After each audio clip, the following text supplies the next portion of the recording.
কৃষ্ণ করলে লীলা আর আমি করলে লুচ্চামি নাকি? দেশ ছেড়ে কে কে যায় এটাও হিসাব দিন তখন। নিন্দা জানিয়েছে ট্রান্সপারেন্সি ইন্টারন্যাশনাল বাংলাদেশ। সোমবার গণমাধ্যমে পাঠানো সংবাদ বিজ্ঞপ্তিতে অন্তর্বর্তী সরকারের এই উদ্যোগের সমালোচনা করে সংস্থাটি বলছে, রাষ্ট্রীয় সংস্কার বিশেষ করে দুর্নীতি দমন কমিশন সংস্কারের মূল উদ্দেশ্য সম্পূর্ণ বিপরীতমুখী অবস্থান নিয়েছে সরকার। এই যে কালো টাকা সাদা করার, স্যার যেটি বলছিলেন যে ওই আগের কাঠামোতেই বাজেট হয়েছে এবং আগের কাঠামোতে কালো টাকা, যারা কালো টাকার মালিক তাদেরকে উৎসাহিত করা হয়েছে এবং নতুন কালো টাকার মালিক হওয়াকে উৎসাহিত করত এই সরকারও করলো।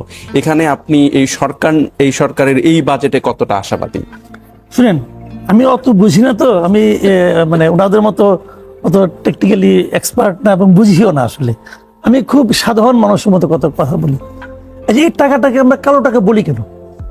এটি বলি কেন বলি মানে এই টাকাটা যেভাবে অর্থনীতিতে থাকার কথা ছিল সেভাবে নাই, একটা 2 নম্বরই করে টাকাটা এখানে আনা হয়েছে।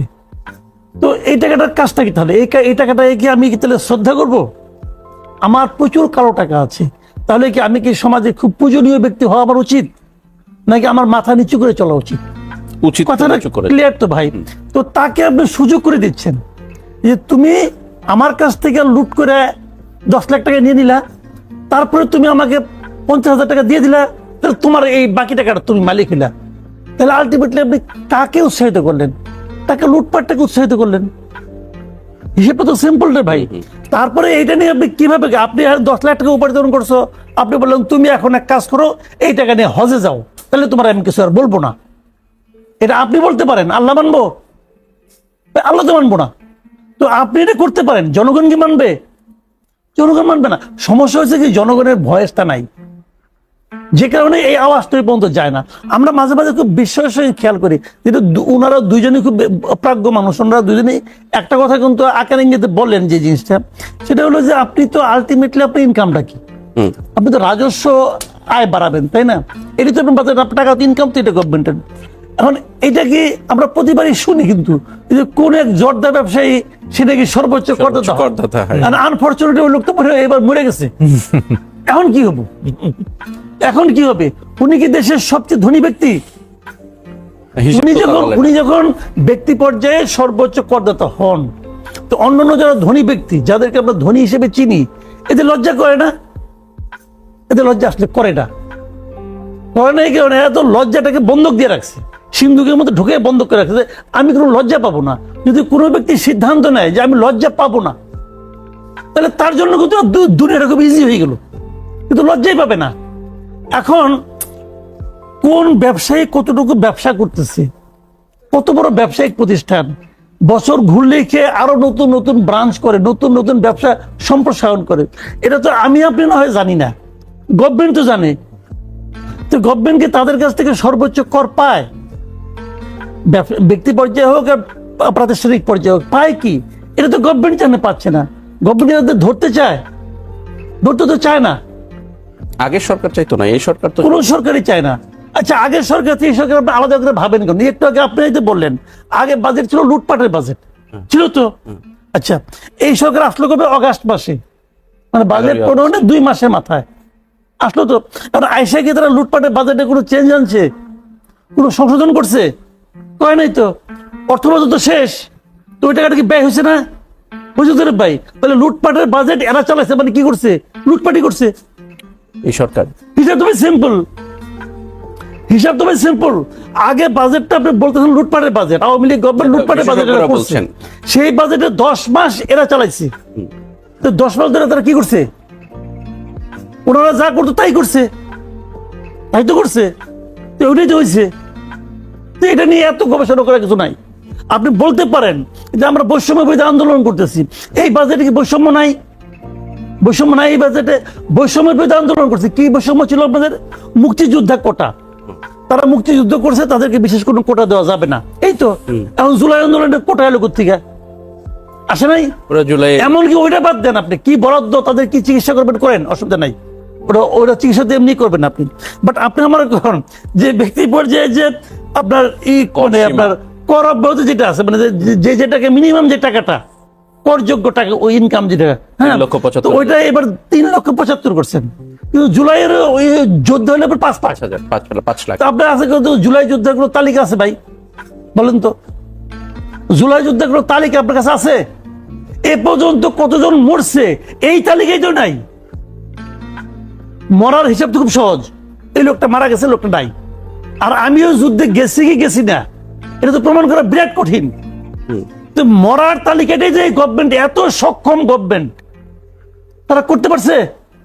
পারে নাই তো। যার কাছে মৃতের তালিকাই নাই সে জুলাই যোদ্ধাদের জন্য একটা সুবিধা করে রাখছে।